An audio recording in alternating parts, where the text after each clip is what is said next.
안녕하세요. 캐도남마 이은우입니다. 어제 메르스 추가 확진자 수가 보름 만에 가장 적었습니다. 1명이었습니다. 마을이 통째로 격리됐던 순창 장덕마을도 보름 만에 통제가 풀렸습니다. 최초 일반 환자 인공호흡기 떼고 회복 중이라고 합니다. 메르스가 이제 진정 국민에 들어섰다는 성급한 분석도 나옵니다. 이제 정말 메르스가 끝날까요?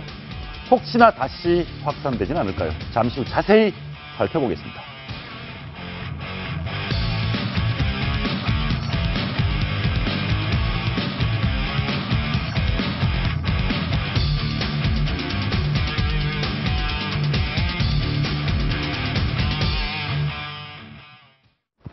네, 메르스 환자가 처음 발생한 지 이제 보름, 내일이면 딱 한 달째가 됩니다. 중앙대책본부는 진정 국면에 접어선 것 같다, 이런 얘기도 하고 있지만 여전히 불씨는 남아 있습니다. 설대우 중앙대 약대 교수 심정숙 문화과학부 기자와 함께 진단해 보겠습니다. 어서 오십시오. 네, 안녕하세요. 교수님, 네. 메르스 이제 끝납니까?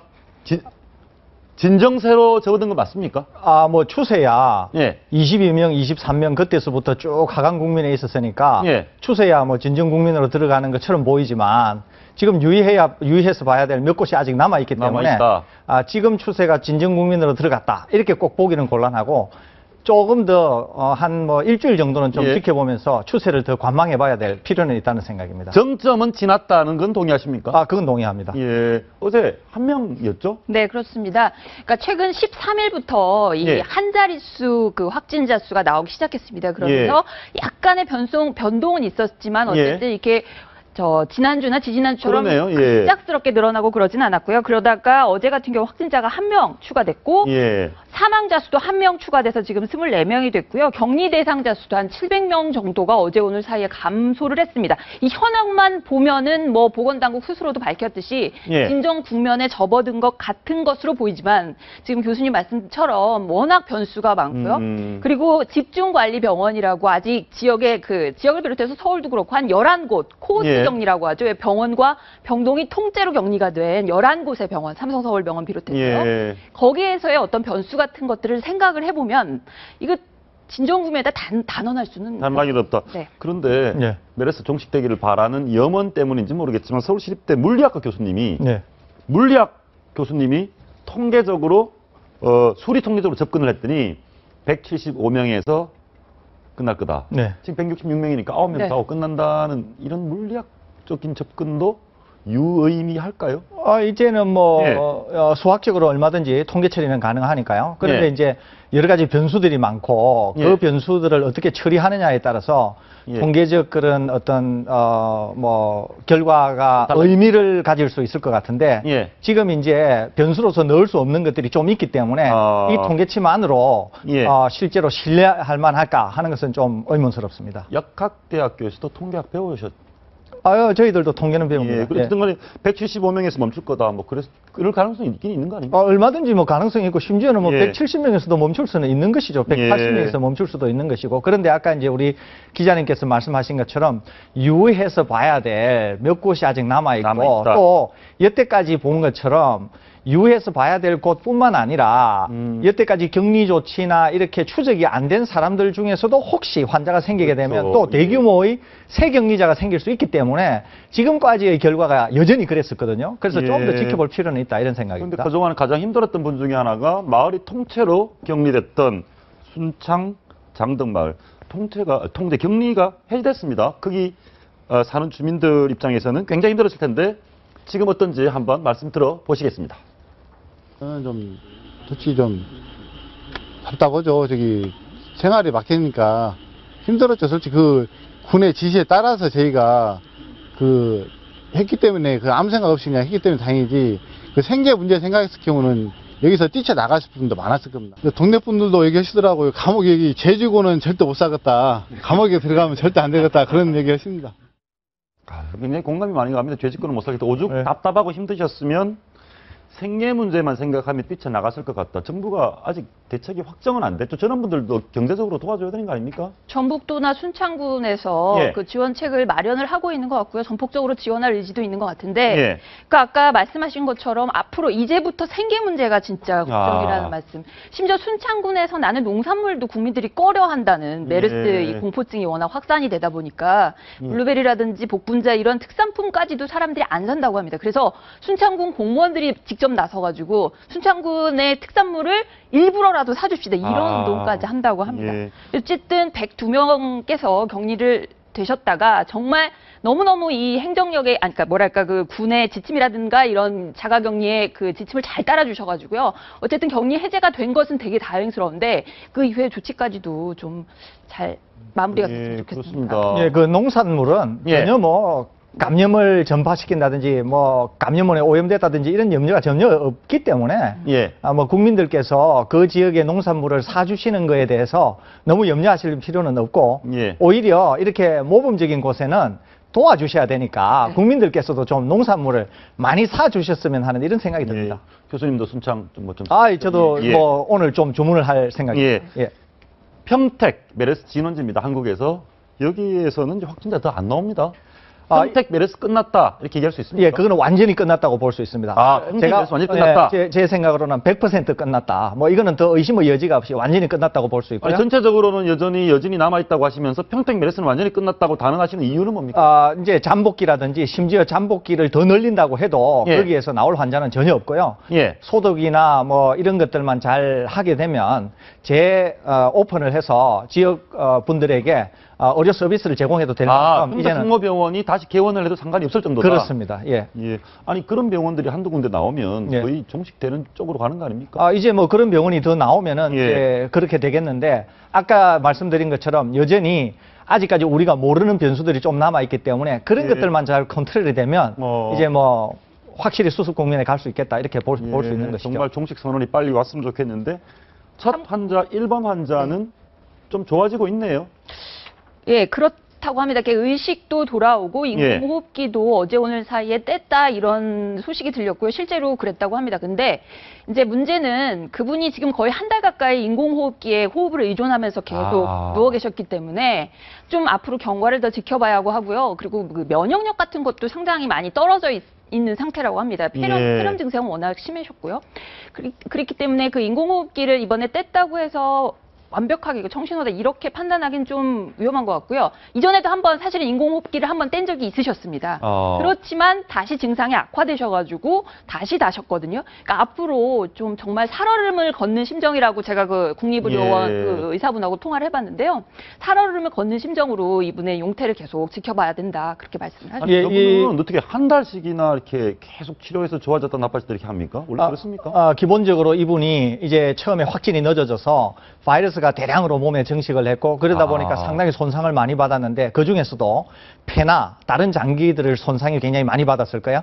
이번에 최근에 그 독일에 한 분이 치료는 되었는데 다른 곳으로 이동하셨는데 거기서 합병증이 악화되어 가지고 돌아가셨지 않습니까? 지금 1번 환자도 폐나 다른 곳에 다발성 장기 손상을 받았을 염려가 많고 특히 재감염, 그러니까 이 메르스 바이러스에 대한 재감염은 아니지만 세균이라든지 다른 여타의 감염이 있게 되면 순식간에 나빠질 수가 있어요. 그래서 사망에 이를 수가 있으니까. 무섭네요. 예, 그래서 지금 좀 더 지켜봐야 되고 확실히 손상된 장기가 완전히 처음처럼 회복이 되지는 않겠지만 그래도 상당히 기능이 되는 상태로 퇴원을 하셔야 안전하지. 그러지 않으면 독일의 경우처럼 감염이 되면서 나빠져서 사망에 이를 수도 있으니까 상당히 주의를 하셔야 되는 그런 환자라고 볼 수 있습니다. 아직 남은 불씨 중에 하나가 마스크 던졌던 그래서 병원에서 탈출했던 그 141번 환자입니다. 이분이 증세가 거의 있기 직전까지 제주여행을 했지 않습니까? 그렇습니다. 그러면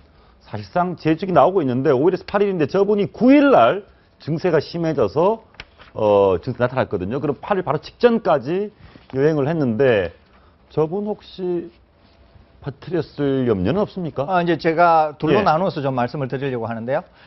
저분이 제주도를 여행을 하실 때는 전통적으로 병원에서조차도 병원 내 감염이 지금 심각하지 않습니까? 예. 그런데 병원 내에서 전파를 시킨 슈퍼 전파자 정도의 특징도 보이고 있지 않아요. 그러니까 병원 내에 계신다고 하더라도 슈퍼 전파자의 그런 양상을 보이지 않는 상황에서 제주도를 가셨기 때문에 예. 제주도가 물론 제주도 방역 당국이 상당히 선제적으로 대처를 하기는 하셔야 되겠지만 그럼에도 예. 불구하고 이분이 제주도 전역을 오염시키고 상당 수준의 전파를 일으켜서 거기에서 대규모의 환자가 나올 가능성은 상당히 적어 보입니다.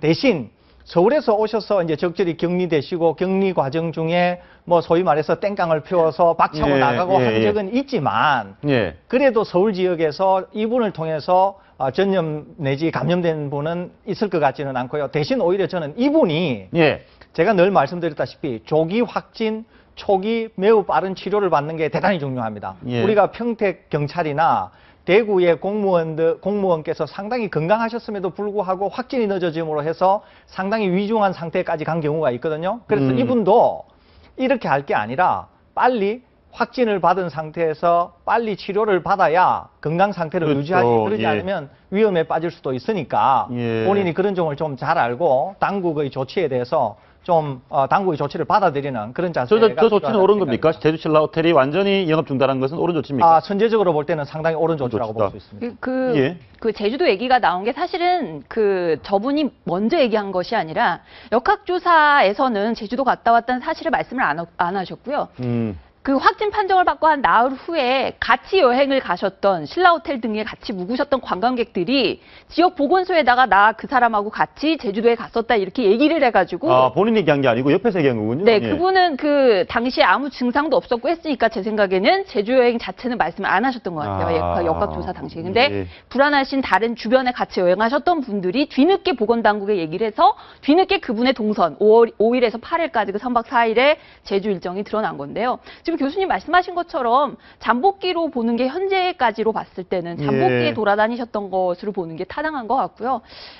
어쨌든 선제적 조치는 그래도 예방을 위해서 반드시 필요하다고 볼 수 있겠죠. 뭐 제주도 말 타고 이런 건 상관없는 거 아닙니까? 야외에서 무슨 메르스를 전파할 일도 없고 저분이 증세가 심하지도 않았는데 제주도에 뭐 말 타는 승마장까지 안 가고 이건 좀 과잉한 거 아닙니까? 과잉이 제가 꼭 드리고 싶은 말씀은 이거예요.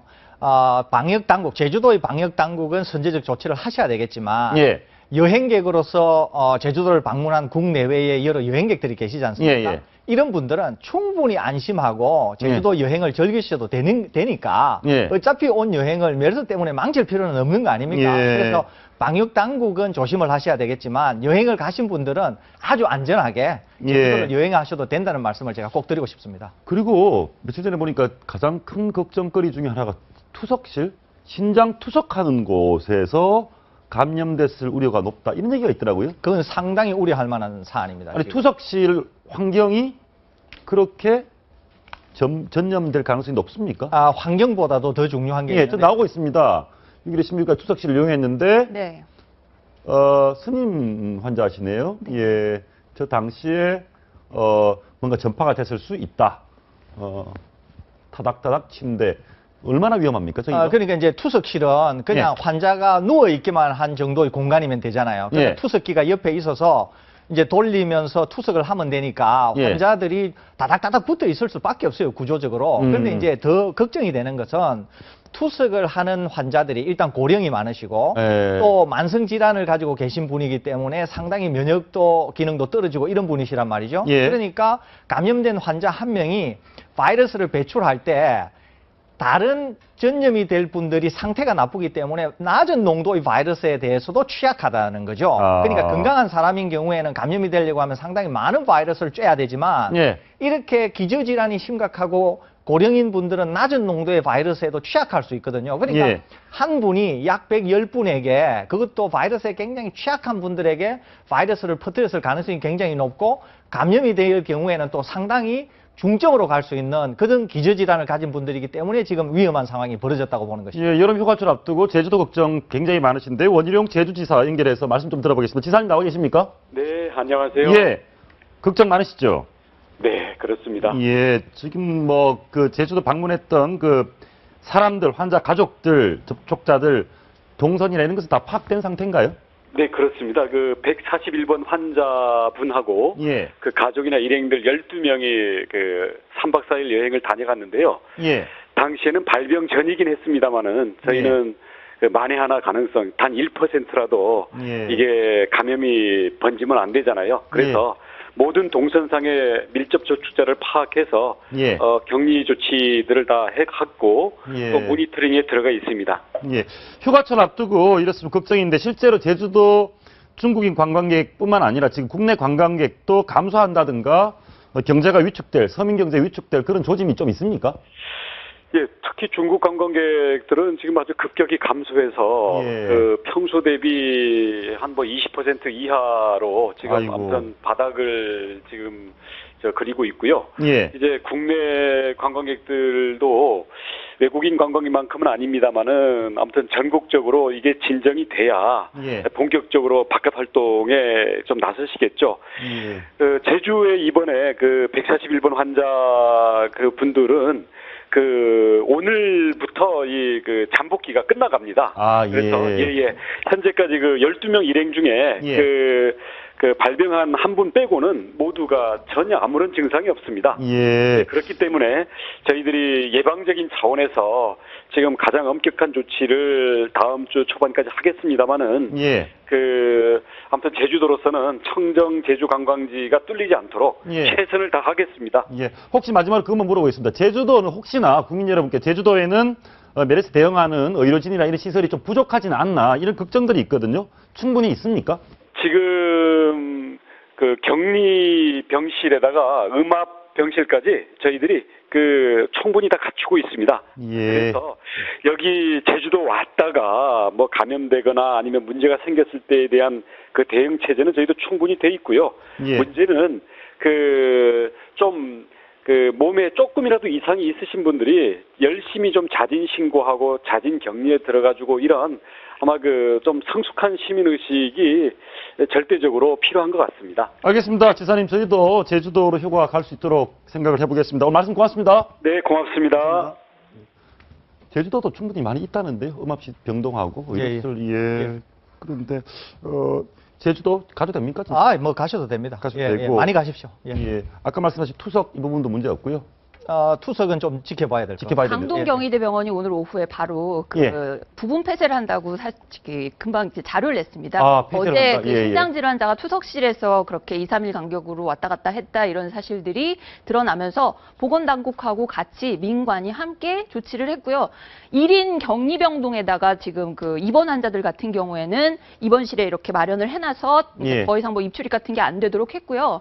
그리고 투석하시는 분들은 사실 투석을 계속 하셔야 되잖아요. 2, 3일 간격으로 한 5시간씩 투석을 안 하시면 오히려 신장질환 때문에 더 위험해지실 수도 있잖아요. 그래서 임시 그 병동 같은 데를 마련을 해서 원래 치료를 받으시던 분들은 불편 없이 계속 치료를 받을 수 있도록 그렇게 조치를 한다고 합니다. 그리고 재밌는 걸 제가 하나 봤는데 그 왜 중동에 계시는 분들이 여성분들이 쓰는 게 니캅이라는 게 있잖아요. 눈만 가리는 게.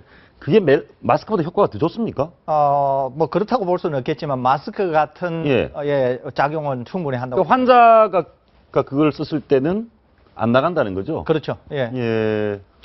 환자가 썼을 때는 남에게 전파를 안 시키게 되고. 전 니캅을 썼기 때문에 실제로 보니까 중동의 사우디에서 남성 여성 비율 보니까 환자 비율이 남성이 훨씬 많고 여성이 적습니다. 저 부분도 저 영향이라고 볼 수 있습니까? 상당히 뭐 연관성이 있다고 생각이 되고요. 다른 나라들의 전문가들도 상당히 보호 효과가 있다. 뭐 이렇게 평가하고 있습니다. 그런데다가 이제 중동 같은 경우, 사우디 같은 경우에는 여자들이 외출하는 경우가 남자들보다 빈도가 떨어진다고 하면 대중교통을 이용하는 것도 그렇고요. 그런 환경적인 요인, 문화적인 요인 같은 것도 니캅의 이 물리적인 방어에 이어서 같이 좀 도움이 되는 것 같습니다. 저 부분 생각하면 진짜 좀 마스크는 꼭 잘 쓰는 게 좋을 것 같습니다. 그리고 저희가 정리를 좀 해봤는데요. 오늘까지 상황에서 메르스 발생 후 한국 경제인데 한국 여행 취소가 12만 명, 수입 소실액 1,000억 넘고 연관을 따지면 엄청날 거고 시장 이 부분 좀 교수님 말씀 좀 해주시죠. 대형 마트보다 전통 시장 매출액이 훨씬 더 많이 줄었거든요.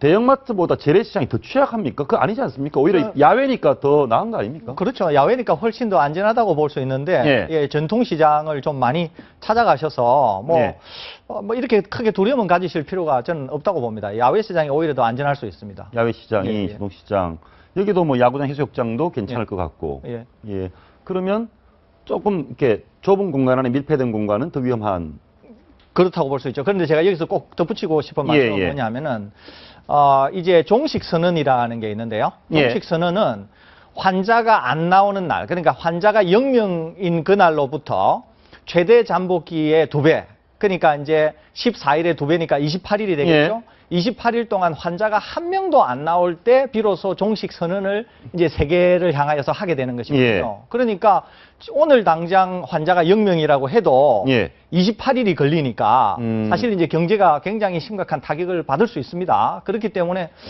정부뿐만 아니라 우리 국민들께서도 환자가 안 나오는 게 중요한 게 아니라 종식 선언을 하는 과정이 그러니까 좀 생각해 봐야 될 게 좀 많다는 그런 하나 붙여가고 있습니다. 신 기자, 우리 임종을 못하는 메르스 때문에 그런 사태가 있었는데 그거는 이제 임종을 허락하는 쪽으로 규칙이 바뀌었나 보죠? 바뀐 건 아닙니다. 사실 원래 허락이 돼 있었는데요. 이게 임종의 순간, 그러니까 그 보호장구라든지 아니면 CCTV 같은 것들 통해서도 얼마든지 뭐랄까 가족이라든지 볼 수 있는 거는 이미 돼 있었는데요. 의료진들이 만류를 했던 이유는 뭐냐면 임종 순간 그 유족들이라든지 굉장히 격렬한 예상외의 반응 같은 것들이 나오고, 그렇죠. 울고 그렇죠. 감정이 굉장히 격해지고 그러다 보면은 예상외의 상황이 발생할 수 있기 때문에 그럼 또 추가 감염 우려도 있고요. 그래서 권하진 않았던 건데요. 그거는 원칙적으로는 원래도 열려 있었습니다. 마지막으로 이것만 물어보겠습니다.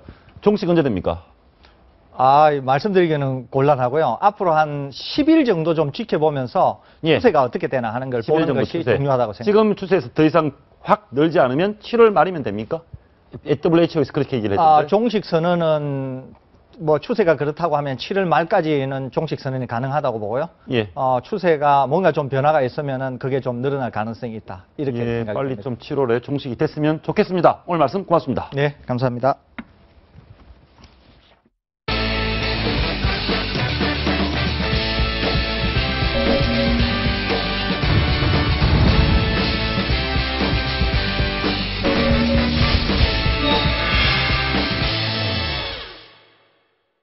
총선은 지금 주구장창 남았는데.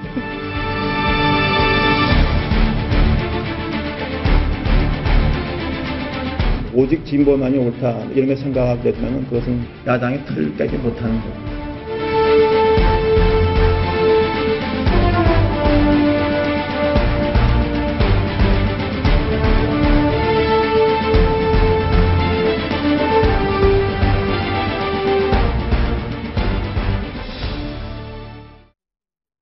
박근혜 정권 탄생에 기여했던 이상돈 중앙대 명예교수 어제 새정치연합 의원들을 향해서 쓴소리를 쏟아냈습니다. 지난해 새정치내 강경파 의원들 이상돈 교수가 비대위원장이 되는 걸 강하게 반대하기도 했었는데 직접 스튜디오 이상돈 교수 모셨습니다. 박성원 동아일보 논설위원 함께 모셨습니다. 어서 오십시오. 네, 안녕하십니까. 선생님, 여당, 야당에서 이렇게 러브콜이 많네요. 그게 무슨 러브콜입니까? 러브콜 아닙니까? 이 상황을 우리 박성원 논설위원께서 설명을 좀 해주셔야 할 것 같아요. 그러니까 박근혜 캠프에서 일하시다가 또 새정치 쪽에서 비대위원장을 모시려고 하고 무산이 되고. 우리 이상돈 교수님은 흔히 보수인데 개혁적 교수다 이렇게 많이 보도가 되는 분이었죠. 박근혜 대통령이 후보 시절에 비상대책위원장 시절에 이상돈 우리 교수님하고 김종인 전 의원 같은 분을 모셔서 어떤 새누리당에 부족하다라고 하는 이른바 개혁적 또는 좀 진보적 이렇게 해서 중도 클릭화하는 데 상당한 많은 사실 효과를 봤던 것이 사실인데 근데 사실 대선 이후에 박근혜 대통령이 당선된 이후에 이 교수님의 기본적인 현 정권에 대한 평가는 굉장히 부정적이었죠. 많은 부분 사실은 그런 혁신이나 개혁과는 멀어졌다. 이렇게 아마 평가를 했고 그런 부분들이 아마 야당으로서 새정치연합으로서도 상당히 이분의 성향은 보수지만 비판 내용은 우리가 귀담아 들을 내용이 많다. 그래서 아마 이번에 더 좋은 미래라고 하는 새정치연합의 초재선 개혁 성향 혹은 또 보기에 따라서 굉장히 강성이지만은 어떤 소장파 의원들이 아마 이분을 모셔다가 새정치연합의 어떤 새로운 혁신의 방향에 대해서 한번 의견을 들어보자 이런 자리를 가졌던 것 같습니다. 교수님. 그런데 교수님 비대위원장 맡는 거 결사 반대했던 사람들한테 가서 그런 또 조언까지 해주셨어요? 이건 조언이라고 할 수 있을지 모르겠습니다. 어떻게 보면 객관적으로 제가 말씀드린 건데요. 그리고 좀 배경을 말씀드릴 것 같으면은 저한테 좀 이런 좀 부탁을 한 것은 꽤 됐습니다. 예. 다만 이제 여러 가지 그 인사청문 이런 것 때문에 좀 미뤄졌고요. 제가 그래서 뭐 그 모임도 뭐 내용을 알고 있죠. 그리고 예. 어떤 분들이 먼저 했냐 하니까 남재희 전 장관 또 장하성 교수님 같은 예. 훌륭한 분들이 앞서서 또 그거 가지고서 뭐 좀 말씀하신 대로 작년에 있었던 일 가지고서 난 그거 못하겠다 하면 제가 좀 너무 사람이 좀 쪼잔한 사람이 되니까 쪼잔한 사람이 되니까 뭐 예. 제가 가서 뭐 평소 생각한 바 얘기하는 것이고 거기서 예. 뭐 그다만 들으면 다행이고 뭐 흘려보내면 또 그만 아니겠습니까? 뭐. 사실 교수님 말씀에 대해서 제가 주목하는 이유는 지금 야당의 분란이 너무 심하고 뭔가 해결책이 있어야 될 것 같아서 어제 어떤 말씀 해주셨는지 짧게 한번 듣고 오늘 토크 이어가도록 하겠습니다. 보시죠. 새누리당 의원들은 과거에 자기들이 배출했던 대통령에 대한 존경심이 제가 볼 때 거의 없더라고요. 단점만 보이더라고요. 그러니까 이른바 창조적 파괴, 사실 뭐 창조하는 것도 없지만 또 보이게 하는 게 되죠. 새정치민주연합은 두 전직 대통령이 너무 묶여 있습니다. 한 발자국도 못 나가고 있어요. 그래서 저는 곤란하다고 봅니다. 그래서 두 대통령의 역사 속으로 좀 흘려보내고 이제는 뭐 그분들의 장점뿐 아니라 그분들의 단점도 말을 할 수 있어야. 이 부분은 저희가 좀 신선하게 들었는데 우리 박성훈 논설은 어떻게 생각하십니까? 교수님이 말씀하신 네. 야당이 두 전직 대통령이 묶여가지고 한 발짝도 못 나간다. 이제는 그 전직 대통령의 장점도 말할 수 있지만 단점도 말할 수 있어야 된다. 이 부분 네. 동의하십니까? 전 굉장히 동의를 합니다. 예. 얼마 전에 우리가 김경협 사무부총장이 예. 그 주류의 핵심인 친노이자 친문의 핵심인 그 당직자가 그 비노들은 말하자면 새누리당 세작이다. 예, 간첩이다. 예. 이 당은 김대중 노무현 정신에 뿌리를 둔 당인데 친노 비노가 아니면 새누리당 당원이 잘못 들어온 것이다. 예. 이런 정도로 굉장히 배타적인, 예. 다시 말해서 두 전직 대통령의 말하자면 유훈 통치에 의존하는 듯한 이런 데서 그 전직 대통령의 공은 계승하되 예. 나는 극복해서 한 단계 더 나가야 된다라고 하는 예. 이러한 어떤 국민적 바람과 맞지 않는, 그래서 국민과 자꾸 멀어지는 이런 부분에 대해서 굉장히 중요한 저는 비판을 던지셨다 봅니다. 교수님 그런데 두 전직 대통령의 묶여서 한 발짝도 못 나가겠다고 말씀하셨는데 한 발짝 나갈 수 있겠습니까? 지금 저렇게 친노라든가 아주 주류 분들이? 그러니까 그건 선택이죠. 예. 뭐 제 희망대로 나가게 되면은 이제 야당이 좀 바로 설 수 있고, 예. 그리고 이제 우리 현재 매우 불행하게도 박근혜 대통령과 현재 여당이 여러 가지로 또 별로 안 좋지 않습니까? 예, 상황이 지지율도 뭐 30% 아래로 떨어지고, 뭐 당청 간에 분쟁이 있고, 뭐 이런 경우에 또 우리 국민으로서도 믿을만한 대안이 좀 있어야 되지 않겠습니까? 대안 야당이. 현재로서는 뭐 저렇게 무슨 뭐 두 대통령 갖다가 그냥 무흠결한 존재로 이렇게 하고서 거기서 그거 아니면 다 우린 배척한다 이렇게 되면은 그 정당에 과연 설 수 있겠느냐. 예. 이렇게 되면은 이제 우리 국민들로서도 굉장히 불행한 것이죠. 네. 예. 혹시 이런 거 어떻습니까? 이렇게 싸우고 늘 할 바에는 친노 비노 갈라서는 게 낫지 않냐? 이런 얘기에 대해서 어떻게 생각하십니까? 그거는 어떻게 보면 말은 쉽습니다만은 예. 사실상 뭐 정당을 분당한다는 건 이렇게 쉽지가 않죠. 예. 그리고 그것은 어떻게 보면 거짓 막다른 골목이고 예. 그것은 진짜로 그렇게 되면 이제 총선 승리나 집권에서는 상당히 좀 멀어진다고 보겠죠. 혹시나 모르지만 뭐 총선에서는 그렇지만은 나중에 다시 뭐 어떻게 그룹을 짜서 할 수 있을까? 뭐 그건 또 여러 가지 가능성이 있겠습니다만은 그러나 좀 시간이 있기 때문에 저는 현 상태라도 좀 봉합을 하고 예. 그야말로 창조적 혁신을 통해서 이렇게 당을 좀 체제를 바꾸는 것이 오히려 쉽다고 봅니다. 예, 아직 기회는 있다고 보는 것이다. 막다른 네. 골목은 아니다. 네. 근데 뭐 매일 저 야당 쪽을 보고 있으면 막다른 골목 같습니다. 네. 실제로 보면 과연 내년 총선에서 따로 가면 특히 수도권이나 이 충청, 강원 이런 데서는 거의 필패라고 봐야 되는데 예. 그렇기 때문에 지금 교수님 말씀처럼 분당이 현실적으로 쉽지는 않을 겁니다. 예. 그럼에도 불구하고 만일에 현 상황대로 현재의 그 이른바 친노 패권주의 청산이 제대로 이루어지지 않은 상태에서 혁신위가 말하자면 어떤 분란만 거듭하다가 딱 내놓은 것이 결국은 비노들 말하자면 싹쓸이 물갈이하는 이런 수순으로 끝난다면 결국은 어쨌든 원하든 원치 않든 어떤 일정 부분 분당은 불가피할 것이고 그런 부분은 결국은 대선에 다시 집권하는 데에도 상당한 부담으로 갈 것이다. 예. 이런 생각이 교수님께서 말씀하신 것 중에 지금 새정치민주연합이 혁신을 하려고 하고 있습니다. 네. 혁신위원회를 꾸려서 매일 뭐 시끄러운 얘기는 나오지만 혁신위원회 성공에 대해서는 좀 회의적이라고 말씀하셨습니다. 네. 그 회의적인 이유가 진보만이 옳다는 생각이 있기 때문이다. 이렇게 볼 수 있습니까?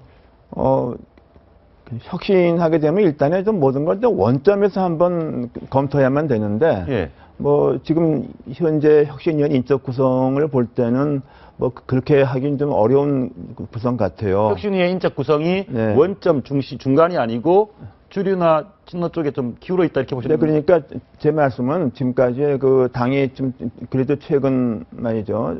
작게는 5년 지난 10년 동안에 좀 유지해왔던 어떤 노선이랄까 정책이랄까 이런 것을 한번 재평가해서 그렇게까지 접근할 수 있는 인적 구성인가 하는 데에서도 제가 좀 회의적이다. 회의적이고 예, 특히 또 하나는 좀 이게 처음부터 구성되기 전부터 공천 문제가 나와버렸어요. 이 정당에서는 뭐 공천 얘기 나오면 모든 걸 다 빨아들이고 일종의 블랙홀인데요. 예. 그래서 그렇게 보니까 이게 무슨 이런 혁신 같은 한쪽에서 음모론 쪽으로 보고 그래서 이제 뭐 다른 비판 얘기가 나오고 그렇죠. 그래서 이렇게 되면은 어떤 구성원들의 어떤 공감대를 모아서 우리 같은 운동 공동체다. 이렇게 할 수 있겠느냐 하는 뭐 그런 두 부분에 대해서 저는 그런 생각할 수 있습니다. 또 하나는 이제 일단에 과거에 뭐 외국의 예를 보더라도 지금 뭐 영국의 보수당과 노동당 같은 경우 보니까 정권 교체가 있었지만은 사실은 뭐 정당 정책에서는 뭐 이렇게 180도 바뀌고 이런 건 아니지 않습니까? 그래서 뭐 그 집권을 위해서는 좀 요새는 유권자 그다음에 실용주의적으로 우리 국민의 어떤 복리와 국가 안전을 위해서 좀 일종의 논리에서 벗어나더라도 좀 그때 필요한 어떤 정책도 과감하게 받아들여야 되는데 과연 이 혁신위가 거기까지 할 수 있을지 뭐 이런 것에 대해서 좀 뭐 걱정이라면 걱정이고 회의라면 회의를 좀 말씀드렸죠. 교수님께서 지금 혁신위가 출범도 하기 전에 공천이 나와버리면서 모든 걸 삼켜버렸다는 말씀하셨고 정체성 말씀하셨는데 공천 관련해서는 김상곤 혁신위원장이 불이익 주겠다 이런 말씀을 딱 하자마자 조경태 의원께서 혁신위가 공천위원회냐 뭐 이 얘기를 저희가 좀 들어보려고 하는데 그 말씀 한번 들어볼까요? 이 얘기 들어보시죠.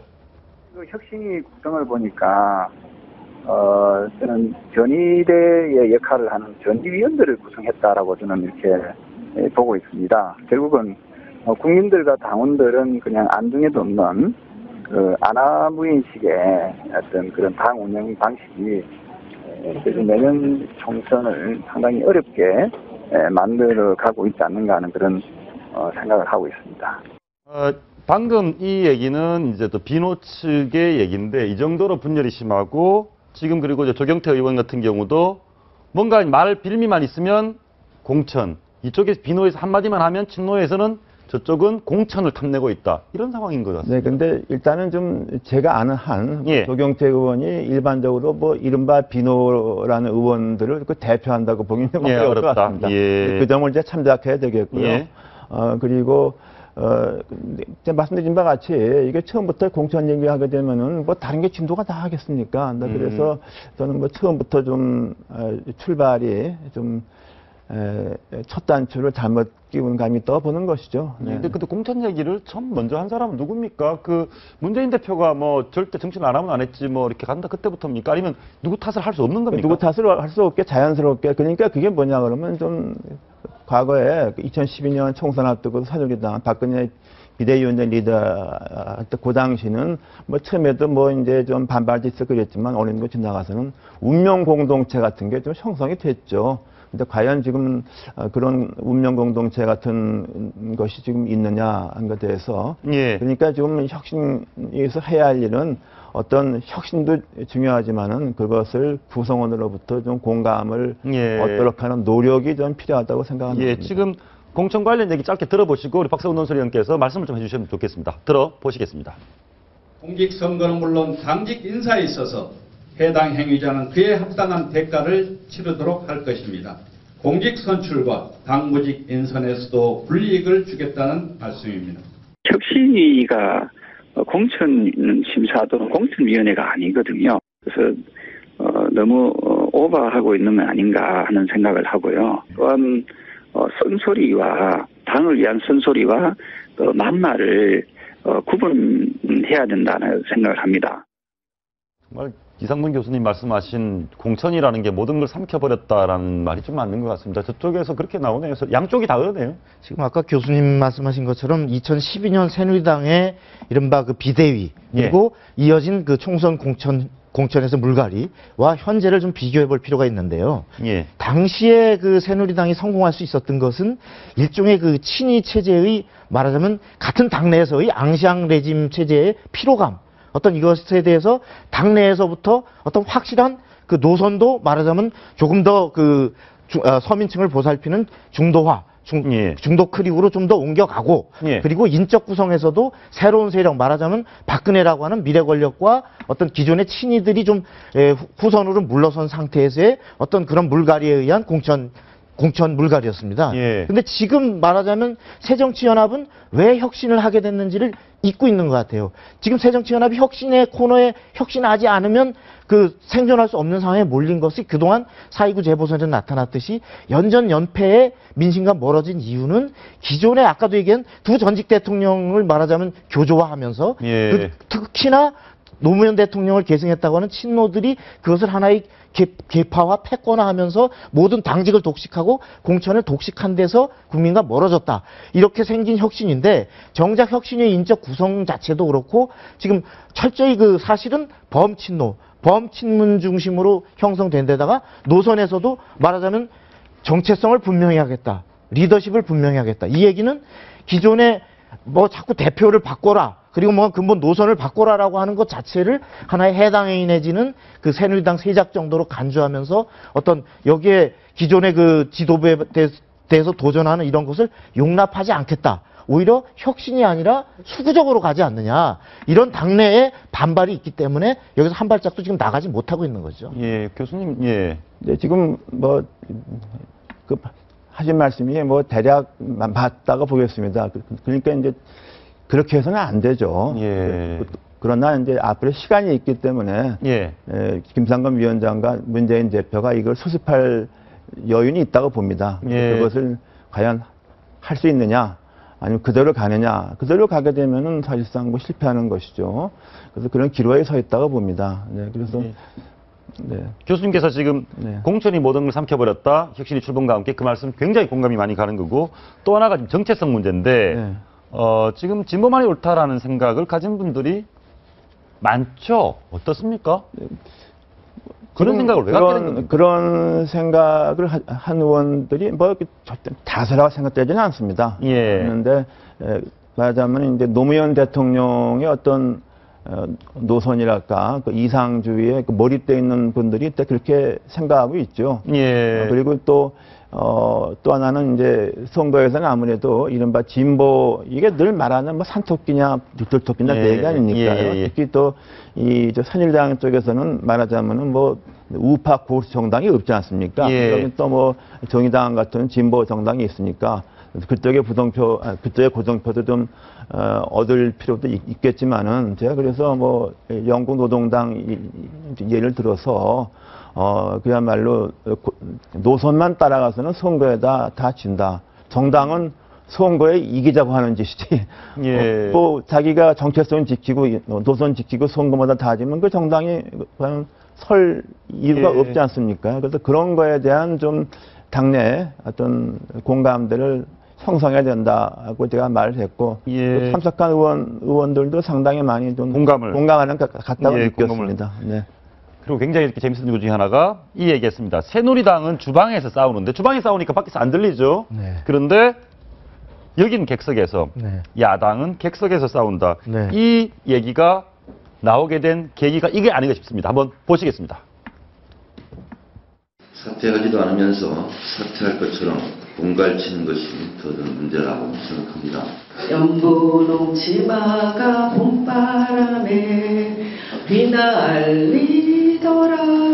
예, 꽃이 피면 같이 웃던 알뜰한 그 맹세엔 봄날은 간다. 이런 모습, 공갈친다, 무슨 간첩 발언 이런 저런 게 야당의 활력 있는 모습으로 봐야 됩니까? 아니면 좀 심한 겁니까? 그건 좀 심하죠. 근데 제가 봤을 때 반드시 그것만은 아니고 예를 들면 지난번에 그 동작을 해서 공천파 등 보셨죠? 예. 막 우리 그 옛날에 강목부 이런 것처럼 막 멱살 뒤집고 하는데 그러면은 새누리당은 그런 게 없느냐? 아, 왜 없습니까? 그러나 그것이 그렇게까지 표출되지가 않죠.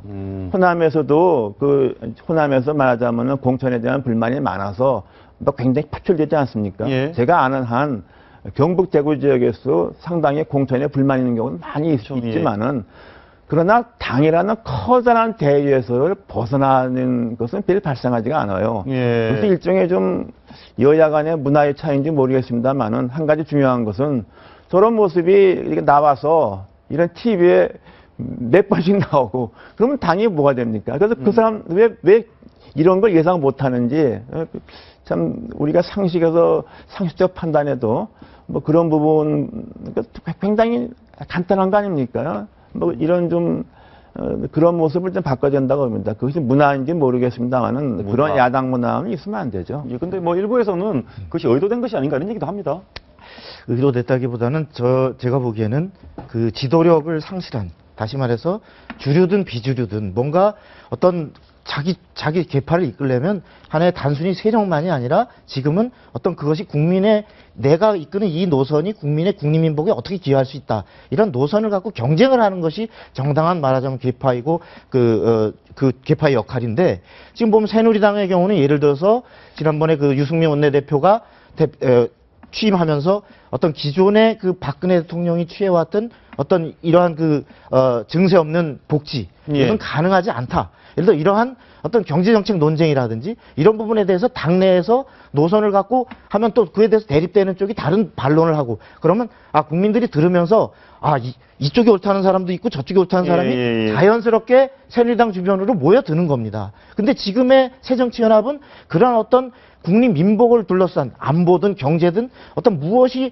과연 이 나라를 위한 길인가를 놓고 계파 간의 경쟁을 하는 것이 아니라 아까도 얘기했듯이 노무현 대통령을 믿느냐 안 믿느냐, 너는 교도냐 안 교도냐, 이런 것을 갖고 서로 싸움하다 보니까 감정의 앙금싸움, 그리고 여기서 서로가 자신의 개인의 어떤 공천만을 둘러싼 하나의 그야말로 원색적인 그러한 발언들이 막 여과 없이 튀어나오고 하다 보니까 국민들로 보기에는 이것은 국민을 위한 당이 아니고 자기 개인을 위한 당들의 집합체가 아니냐, 이런 실망을 갖게 되는 거예요. 그러니까 혁신위원회에서 지금 말하자면 유승민 의원의 어떤 그 발언, 얘기와 또 반대하는 이런 것처럼 그런 것을 혁신위가 좀 해야 된다고 봅니다. 그거 갖다 브레인스토밍도 하고 뭐 토론회도 하고 그랬는데 이제 그렇게 보다면 이제 뭐 다른 말이죠. 어떻게 보면 비본질적인 부분에 이런 것이 가려 있는 것 같아요. 그런 것을 좀 저는 그 한계가 아닌가 보고, 그리고 이제 문재인 대표도 보면은 이제 저런 아까 말이죠. 돌발 사태 같은 경우에 우리가 생각하면 이거 좀 현장에서 즉각적으로 좀 수습을 해야 되는데 왜 그 문 대표께서는 그게 좀 한 발짝 늦는 것 같아요. 그래서 항상 그것이 일이 터지고 그렇죠. 뭐 그런 분이 좀 안타깝죠. 혁신도 결국 사람이 하는 겁니다. 교수님께서 제안하신 것은 혁신하려면 좋은 사람 데리고 와야 된다. 그런데 이게 이름 석자만 들어도 신뢰성을 느낄 수 있는 사람을 영입을 해야 된다. 너무 당연한 얘기인데 그런 분 있습니까? 저는 그래도 있다고 생각합니다. 예를 하나 좀 제가 뭐 들을 수 없고, 문재인 대표께서 뭐 벌써 몇 번 좀 시도했는데, 모두들 왕국에 사양했다 그러죠. 왜냐? 지금 당이 사정이 저런데 누가 가겠습니까? 그러니까 좀 그 당이 좀 정상화되고 그리고 그야말로 아까 말씀하신 대로 뭐 저도 뭐 생각합니다만 좀 교조적인 데서 좀 이탈을 하고 그래서 이 당이 국민 다수 전체는 아니더라도 상당히 많은 다수 국민들한테 좀 공감받을 수 있다는 희망이 보여야 가지 않겠습니까? 이거 마치 뭐 계란이 먼저냐 닭이 먼저냐는 것 같지만은 뭐 그런 분 말씀드린 거고 또 하나는 뭐 올해 한번 용태라는 그런 것은 그 조국 교수 말은 뭐 30%에서 커트라인이 숫자적으로 그렇게 얘기하는데 저는 그것은 가능하지 않다. 그래서 이런 혁신위원회나 어떤 의원 정책 총회를 통해서 뭔가 좀 공감대 형성하게 되면은 또 그 중에서 좀 오래 계신 분들은 좀 물러날 수 있죠. 제가 느낀 바는 총선은 결국에는 좀 변화하는 당, 역동적인 모습이 있는 당이 승리하고 또 뉴스가 많이 나오는 정당이 승리하는 것 같더라고요. 근데 역시 우리 국민들은 좀 변화하는 모습을 보기 때문에 그리고 선거는 역시 마지막 가서는 인물 경쟁이죠. 인물 경쟁을 하기 위해서는 좀 공간이 생겨야 인물을 수용하지 않겠습니까? 그런 공간을 좀 비워주는 모습을 보이고 그래야만 리더십이 굴러간다고 봅니다. 지금 그 말씀 중에서 지금은 이런 석자로 신뢰성 있는 분들이 당이 이런 상황에서 안 갈 거다. 네, 그렇죠. 공간을 만들어 주셔야 된다. 그 지금 방금 말씀하신 게 지난 대선에서 박근혜 대통령이 성공한 이유라도 볼 수 있습니까? 그렇습니다. 그 박근혜 대통령이 자신에게 부족한 것, 아까도 말씀드렸듯이 박근혜 대통령은 아주 그 고리타분한 원조 보수고 아주 노선도 그럴 것이다라고 하는 예상을 깨트리고 아까 얘기한 김종인 전 의원이라든지 지금 이 교수님 같은 분을 해서 상당히 그 많은 어떤 중도층을 끌어올 수 있었는데 지금 이 새정치연합에서는 그런 부분이 오히려 당내에 있는 서로 다른 세력조차 용인하지 못하는 이런 분위기로 가면은 곤란하다. 네, 제가 이렇게 뭐 비판적인 얘기만 한 것도 아니고 좀 새정치연합한테 좀 고무적인 발언도 했습니다. 왜냐? 다음번 총선 대선에서 우리나라 정치 쇄신이 국민 대통합은 중대한 이슈가 된다. 그러나 박근혜 대통령은 공약을 다 좀 안 지켰기 때문에 그걸 다시 내걸기는 좀 어려울 것이다. 그러니까 당신들이 분발하면은 희망이 있다. 이런 말들을 했습니다. 교수님 앞으로도 여든 야든 좀 잘 돌아가게 조언을 많이 해주십시오. 오늘 말씀 감사합니다. 네, 감사합니다.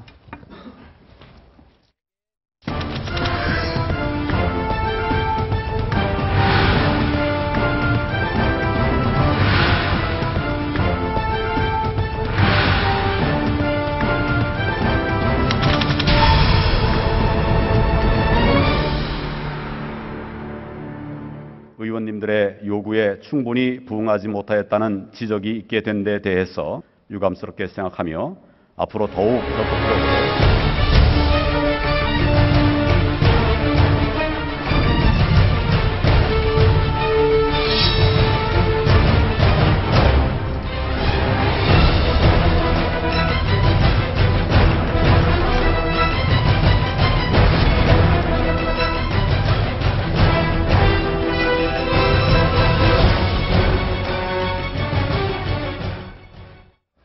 김한길 새정치민주연합 의원이 지난주부터 틈만 나면 독서를 한다고 합니다. 그런데 독서를 읽은 책들이 모두 친노 인사와 문재인 대표가 쓴 책이라고 합니다. 왜 이 책만 골라서 읽은 걸까요? 나도라 선생, 이용우 화백, 박상병 정치평론가, 최진영 변호사와 함께 4컷 만화로 짚어보겠습니다. 어서 오십시오. 네, 안녕하십니까.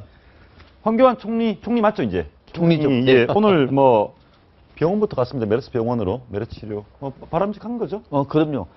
그러니까 지금 우리가 흔히 그동안에 무슨 뭐 이 메르스와 관련해서 좀 컨트롤 타워가 없는 것 아니냐. 그러니까 그 얘기 때 이제 박 대통령이 처음에 나섰고 뒤에는 또 국무총리가 없는 상황 속에서 이게 어떻게 되느냐 할 때 빨리 국무총리가 좀 됐으면 좋겠다라고 하는 그 생각 안에는 컨트롤 타워 역할. 현장에 가가지고 모든 국민의 시선이 집중될 수 있는 뭔가 정부가 앞장서는 모습을 보여주고 있는 것이 총리 역할이었거든요. 그러니까 대통령의 임명장 받자마자 바로 병원에 가고 보건소 가고 뭐 이렇게 한단 말입니다. 이 모습은 저는 아주 잘하는 그런 모습이라고 봅니다. 근데 뭐 청문회 때도 그랬지만 바짝 엎드렸습니다. 오늘 보니까 김무성 대표도 찾아가고 이종걸 원내대표 찾아갔는데 한번 들어보시죠. 지난 인사청문회 과정에서 나름대로 최선을 다해 임한다고 하였으나 의원님들의 요구에 충분히 부응하지 못하였다는 지적이 있게 된 데 대해서 유감스럽게 생각하며 앞으로 더욱 적극적으로 국회와 소통하도록 힘쓰겠습니다.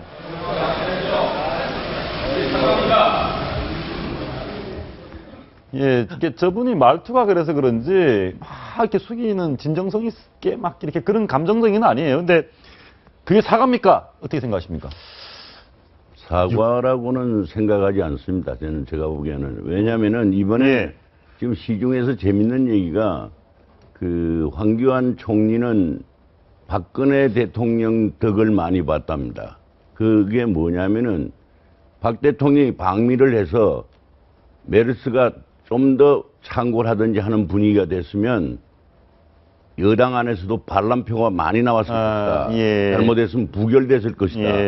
그래서 박 대통령이 안 갔다고 하는 그런 얘기까지 나오는데 공안 총리 또 이제는 뭐 메르스 때문에 방역 총리가까지 이제 돼 있습니다만 정말 컨트롤 타워가 돼가지고 메르스를 정말 박멸하고 이기고 일상생활로 돌아가야 되겠습니다. 조금 더 숙이고 조금 더 사과를 했었어야 된다. 예, 그런 말씀 해주셨는데 저는 그렇게 생각합니다. 그 단어 자체가 굉장히 외교적 용어를 쓰시는 것 같은데요. 이번 정권에서 그 국민들이 느끼는 것이 이른바 그 유체이탈 화법, 남의 일과 같이 얘기한다는 것에 대해서 많은 비판이 있는데 사실 본인과 관련된다고 하면은 송구스럽다, 아니면 죄송스럽다 이렇게 하고 넘어가는 것이 어떻게 보면 그 야당과의 어떤 소통, 아까 소통 더 하겠다고 하는데 소통을 하기 위해서 첫 어떤 단추를 깨는 데서 했을 텐데 어떻게 보면은 본인은 열심히 했는데 그렇게 했는 것에 대해서 유감이다 이 정도 했다는 것은 모르겠습니다. 한일 관계를 보는 그런 느낌이라서 좀 아쉬웠습니다. 아마 그래서 그런지 그걸 생각하고 한 건 아니지만 이종걸 원내대표는 진작에 이런 말을 했습니다. 한번 들어보시겠습니다. 불소통, 소통하지 않는 정권의 상징처럼 보이는 총리 후보자가 이제 총리가 돼서 그런 모습이 국정에 얼마나 큰 방해가 될지, 얼마나 큰 재앙이 될지 두고 보겠습니다. 황교안 총리 국정의 큰 방해, 국정의 큰 재앙이 될지 지켜보겠다. 말을 좀 세게 하셨네요. 저는 전임 이완구 총리의 모습과 굉장히 대비되는 것 같아서 좀 말씀드리고 싶은데 아시다시피 이완구 총리가 어렵사리 되고 나서 52% 정도에 되고 나서 누굴 찾아갔죠? 그 당시에 우윤근 야당 원내대표를 찾아가서 그때 헤드라인이 중년 남자의 눈물이라고 해서 두 분이 하고 이제 눈물을 흘렸던 봤는데 오히려 지금 이제 몇 개월 뒤에는 총리가 됐는데 사실 아시다시피 지금 고등학교 동기 동창 아닙니까? 지금 이종걸 원내대표와 두 분이 그런데 그럼에도 불구하고 어쨌든 이종걸 원내대표가 어떻게 보면 사적인 걸 차치하고 원내대표로서의 어떤 쓴소리를 했다는 점에서 어떻게 보면은 이종걸 원내대표의 어떤 쓴소리맨을 나름대로 어떤 했던 것 같아서 앞으로 어떤 식으로 어떻게 허니문 기간을 또 없이 이렇게 쏘는 이렇게 강하게 나온 모습에서 앞으로의 어떤 난국을 보여주는 것이 아닌가 생각을 좀 아쉽습니다. 이게 두 분이 좀 이렇게 과거처럼 중년 남자가 눈물은 안 흘리더라도 어떻게 잘 해보겠습니다. 아무튼 뭐 큰 방해가 되면 안 되는 거 아니겠습니까? 이제 제가 볼 때 사람은요 쉽게 변하지 않더라고요. 쉽게 변하지 않는다. 변하지 않고 더구더기 지금 만약에 이제 박근혜 정부 집권 3년째 위기에 처한 국무총리형 하면은 대부분 다 정무형, 국민과 소통할 수 있는 또는 통합할 수 있는 인물들, 또 더 나아가서 현장으로 할 수 있는 이런 정도의 총리를 생각하지 않습니까? 박근혜 대통령과 비교해볼 때도 이런 스타일의 황교안 총리가 어울린다라고 보기에는 쉽지 않습니다. 뭐 이미 총리 되셨으니까 그러니까, 잘 되시는지 한번 지켜보시죠. 그런 측면에서 이제 야당의 원내대표가 이제 쓴소리를 한 건데 그러나 이제 황교안 총리는 그건 그쪽 얘기지. 나 한번 봐봐. 내 실력은 지금부터야 볼 수도 있는 거죠. 그럴 가능성도 있는 것이고 또 저는 그런 기대를 합니다. 오늘 의원총회장에서 좀 입으로 말할 수 없는 적이 나오고 있는데요. 총리 좀 표결 넣고 막 야당 내에서 야당 원내 지도부에서 뭐라고 하니까 뭐 아주 아주 심한 욕을 했습니다. 그랬더니 또 의원이 뭐라니 하고 이런 일이 있었네요. 이게 뭐 이게 발달이 된 게 대여 협상력 때문에 발달이 된 거죠? 한마디로 그런 것 같습니다. 아예 보이콧할 것이지 왜 거기 들어가가지고 이렇게 그 하도록 해서 승인을 해줬느냐 이런 식으로 해서 예. 나름대로 어떤 그 야당으로서는 특히 지도부가 아닌 의원들로서는 지도부에 대해서 특히 강성 있는 의원들이 이와 같은 발언을 하고 있는데 그와 같은 것에 대해서 지금 보면은 상당히 왜 우리 한마디로 밖을 향해 총을 쏴야지 왜 아내끼리 서로 자중질환이냐 이런 식의 이거에 대해서 그 상당히 어떻게 보면 입어감지 못할 욕설이 오가는 것 같은데 국민들이 보기에는 참 야당이 어떻게 보면 지금 혁신하기에도 지금 그렇고 지난번 같은 경우에도 뭐라고 했습니까? 이렇게 혁신까지 온 것 자체가 막말 때문에 그러는데 자기 본인들끼리 욕설이 오가는 걸 보면서 과연 혁신에 대한 의지가 있는지에 대해서 국민들은 의문을 제기할 수 혁신 의지가 있을 텐데 근데 그 야당 내에서 이렇게 계파별로 갈등이 굉장히 심한 것 같습니다. 저는 욕을 하는 걸 보면 입장이 너무 다른가요? 이렇게 욕을 지금 친노 비노가 지금 막말 때문에 지금 징계 수위가 오고 가고 있지 않습니까? 그러니까 그 감정이 벌써 엄청나게 지금 응축돼 있다고 보는 거죠. 감정이 응축돼 그렇게 있다. 터져져 나오는 거라 그렇게 생각합니다. 우원식 의원이 이런 얘기를 했습니다. 사실은 비노, 친노 다 문제가 있겠죠. 각자의 여건에 문제가 있는데 저런 얘기를 했습니다. 혁신위에 시비 걸지 말고 정권을 달라. 혁신위를 해체하는 게 맞다.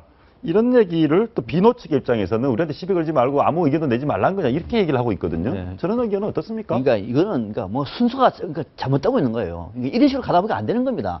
지난번에 새정치민주연합이 1박 2일 워크숍을 할 때, 그렇죠, 예. 그때 형성되기 전에 이 혁신위에 정권을 주자.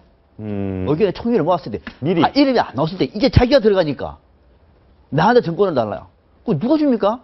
다 이제 세팅이 다 되고 보니까 친문 인사들 많고 486 인사 많네. 거기다 정권을 달라. 이거는 그러니까 쉽게 말하면은 계획하려고 했던 의지가 아니라 특정 정파의 이익만큼 끝까지 사수하겠다라고 하는 방식을 우회적으로 얘기를 하고 그러는 거예요. 만약에 제가 들어가가지고 이 우원식 의원을 잘라내야 되지. 제가 만약에 혁신이 들어왔습니다. 정권을 달라면 우원식 의원은 저한테 줄까요? 그러니까 내가 말하면은 계획이고 네가 말하면 도전하는 것이고 또 계획은 하지만 내 빼고 너희들 하겠다.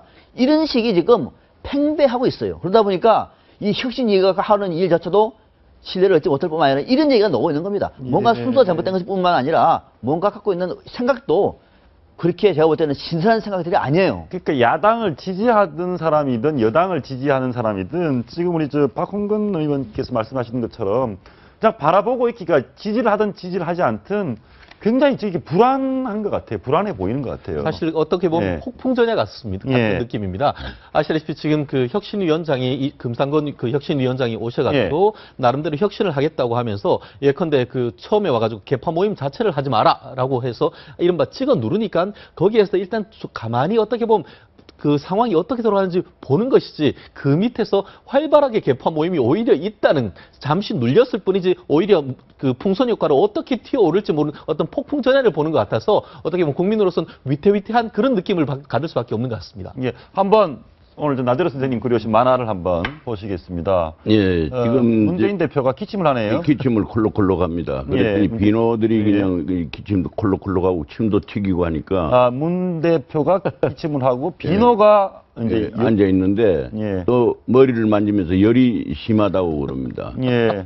그래서 이제 문 대표는 사람들이 비노들이 다 나가버립니다. 메르스 그럴까봐. 메르스 흉내 냈더니 결과가 어떻게 됐습니까? 반대도 없고 최재성 사무총장 임명하고 그냥 땅땅땅. 근데 저는 최재성 그 사무총장을 그 임명한 우리 그 문 대표에 대해서 난 정말 이상한 생각을 갖는 게 임명은 안 했죠. 임명은 올렸습니다만은. 왜냐하면 이 최재성 의원이 얼마 전에 이종걸 그 원내대표하고 원내대표 경선을 했습니다. 해서 6평가로 낙선을 했는데 그렇게 떨어진 사람을 이제는 또 더 요직이라고 하는 사무총장에 이게 다 선거 아까 그 이상동 교수도 말씀하셨지만은 공천 이 얘기입니다 전부.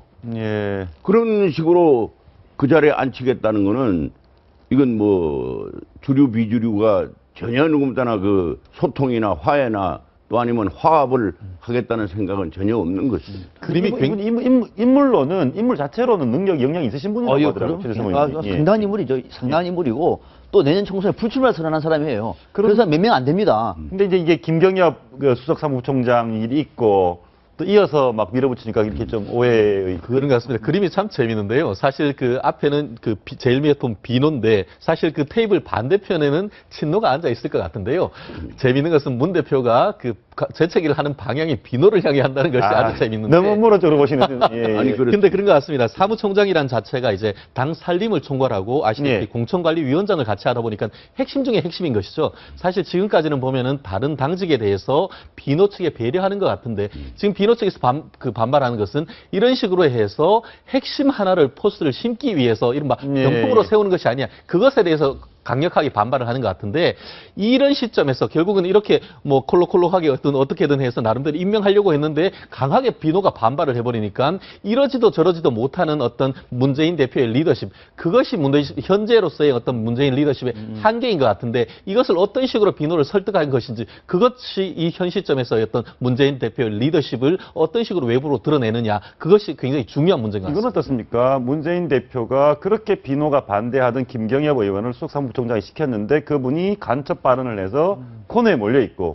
그런 상황에서 설령 최재성 의원이 굉장히 적임자라 하더라도 또 그 사람을 또 강행하면 비노 입장에서 당연히 그렇게 볼 텐데 이게 방금 말씀하신 것처럼 지금 새정치민주연합의 지금의 현실이 뭐냐면 이겁니다. 지금의 현실은 비노 인사들이 바라보고 있는 당에 대한 애정은 문재인 대표 중심의 또는 혁신위가 정말로 이 정당이 내년 총선에 승리할 수 있는 뭔가 카드를 보여달라는 겁니다. 그 관련돼가지고 이제 비노 인사들은 친노 패권주의가 많이 문제가 있다라. 얘기하니까 친노 패권주의에 있던 사람들은 우리도 문제가 있겠지만 너희들도 문제가 있다라고 하는 것이 지금 혁신위의 주장이에요.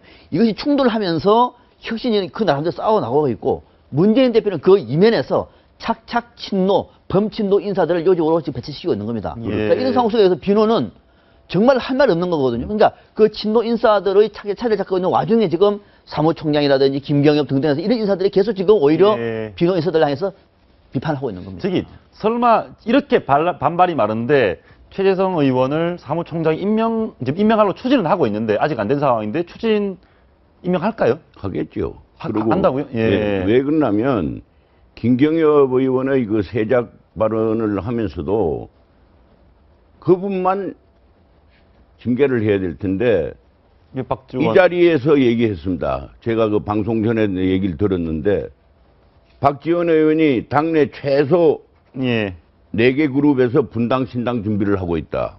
그다음에 조경태 의원이 혁신위는 문재인 의원의 대표의 친위 부대다. 이렇게 얘기를 했습니다.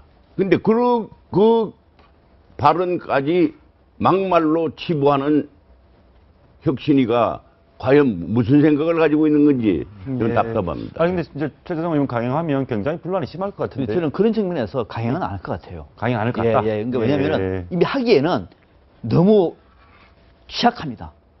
스스로 폭발할 수 있는 명분을 주지 않기 위해서라도 아마 최재성 의원한테는 사무총장을 안 줄 가능성이 저는 있다고 봐요. 저는 그 반대로 할 가능성이 더 크다고 합니다. 만약에 대표로서의 어떤 그 인사권이 제일 핵심 중에 핵심인데 그것에 다시 카드를 할 경우에 본인이 다 받을 수 있는 리더십의 타격이 너무나 크다라는 저는 생각이 있기 때문에 개인적으로는 나대로 선생님의 결론이 아마 나름대로 그렇게 갈 가능성이 크지 않을까 싶습니다. 나대로 선생님께서 또 하나 더 그려오셨습니다. 예, 지금 여자축구. 우리나라가 여자축구가 지금 16강의 월드컵에 올라갔습니다. 스페인 꺾고. 그래서 그 점집 할아버지가 막말 징계도 축구식으로 좀 하겠다 그러는 겁니다. 그러면서 이제 이 김경엽 의원이 비노는 새누리당의 세작, 이 간첩이라고 얘기를 합니다. 근데 이게 결과는 어떻게 됩니까? 백 태클은 레드 카드입니다. 뒤에서 태클하는 거죠. 뒤에서 태클하는 거. 이게 왜냐면은 그 프랑스 월드컵 때 우리나라 하석주 선수가 그 멕시코전에서 한 골을 넣었어요. 근데 너무 기분이 좋아가지고 뛰다가 막 선수 태클을 하다가 백태클을 냈어요. 그래서 퇴장당했어요. 그러니까 선수 11명에서 1명 빠지니까 우리가 3대1로 역전패를 당했는데 이 백태클이라는 거는 요즘 그 축구 그 시합에서는 제일 무섭게 처벌하고. 그러니까 이 말씀이 면전에서 공식적으로 비판하고 하는 건 괜찮은데 뒤에서 그렇죠. 아주 이렇게 하는 이게 백태클 나쁘다 그런 의미. 그렇죠. 한마디로 비신사적 행위라고 하는 것이죠. 예. 다행히 선생님 여기 화답이 나왔습니다. 혁신위에서도 이런 백태클 하는 사람들은 내년 공천에 탈락시키겠다는 말을 나왔어요. 그래서 진짜 퇴장이 될 가능성이 있습니다. 아, 진짜 퇴장될 가능성이 있다. 있습니다. 예. 그러니까 지금 이 정도는 이제 백태클 중에서도요. 아니, 당의 동지들을 향해서 새누리당의 세작이라뇨. 이 사람이 내년에 공천을 받는다고요? 그래요. 이게 상식적으로 한번 생각을 하고요. 그래서 당 혁신위에서도 이건 아주 심각한 발언이었다. 그래서 뭐 그 정도 된다고 얘기하면은 뭐 제가 볼 때는 설사한다고 하더라도 공천에서 그 내부 공천에서 승리할 가능성이 별로 없어 보이고 본인이 결단할 가능성이 있어 보여요. 굉장히 재미있는 포인트가 하나 있었습니다. 김한길 의원이 최근에 독서를 나 열심히 하고 있다. 보좌관에게 상의도 안 하고 그 내용을 올렸습니다. SNS에. 5건의 책을 읽었다. 근데 유시민, 문재인, 윤태영인데 문재인 대표 책을 5권이나 읽었다는 건데 이 읽었다는 이 SNS 내용을 평상시에 보좌관한테 상의를 하는데 보좌관한테 상의도 안 하고 나 이거 읽었다라고 먼저 올렸거든요. 그래서 이제 일각에서는 그런 해석이 나옵니다. 지금까지 동지로 지냈는데 문 대표 속을 진짜 모르겠다. 문 대표를 다시 한번 봐야 되겠다. 이런 해석이 나오고 있거든요. 네, 나름대로의 여러 가지 해석이 있을 것 같습니다. 네. 보면은 제일 처음에 했던 것은 유시민 운명이다. 그러니까 노무현 대통령의 실질적인 자서전이라는 것을 읽었다는 점에서 저는 어떻게 보면은 이 친노의 핵심이 뭔가, 정말 이렇게 친노가 뭉치는 이유가 뭔가 하는 것에 대해서 생각을 한번 해봤던 것이고, 그 이후에 있던 것은 보면은 이제 문재인 대표가 처음에 이제 그 대통령 선거 후보에 나오면서 운명이다라고 했던 것을 했는 것인데, 모르겠습니다. 내가 이만큼 친노에 대해서 이해하려고 하는 만큼 당신들도 우리 비노에 대해서 한번 좀 더 깊이 생각해봐라라는 그런 어떤 나름대로의 메시지일 가능성이 있고, 그 반면에 말씀드린 대로 당신들이 이렇게 그 친노로 이런 식으로 했는 것에 대해서 우리로서는 인정하기 어렵다 하는 그런 메시지도 상당히 중의적인 메시지인 것 같습니다. 예, 어떻게 보셨습니까? 근데 굉장히 재밌더라고요, 저 내용이. 이거는 이제 이렇게 보시면 됩니다. 왜 하필 노무현 대통령 관련된 책일까? 왜 이 시점에서 쉽게 말하면은 친노의 실체에 대해서 지금 자기는 연구하고 있다. 그리고 여차하면은 친노와 칼싸움 하겠다. 조심해라. 라고 하는 일종의 압박입니다. 그런 일종의 압박입니다. 그래서 이런 상황 속에서 뭔가를 만들어낼 때 나는 지금 이것을 연구하고 있다. 뭐를 내놓을래? 라고 하는 메시지. 그렇죠. 저도 박사님하고 그 동감인데 김한길 의원이 원칙 소설가입니다. 저분 이어령 선생 그 딸하고도 결혼을 그래서 그 글 배우러 가서 이제 그 딸하고도 결혼도 하고 그랬었는데, 그러니까 소설가니까 방금처럼 저 책을 다 읽어보고 거기에서 이제 자기가 느끼는 하나의 자기가 이 주장이 들어간 운명 2가 나올는지 모르죠. 알겠습니다. 앞으로 어떤 책이 또 읽을지 궁금합니다. 오늘 말씀 고맙습니다. 주말 앞두고 있습니다. 메르스 때문에 너무 걱정 마시고 주말에 나들이도 좀 하시고 외식도 하셨으면 좋겠습니다. 시청해주신 여러분 고맙습니다.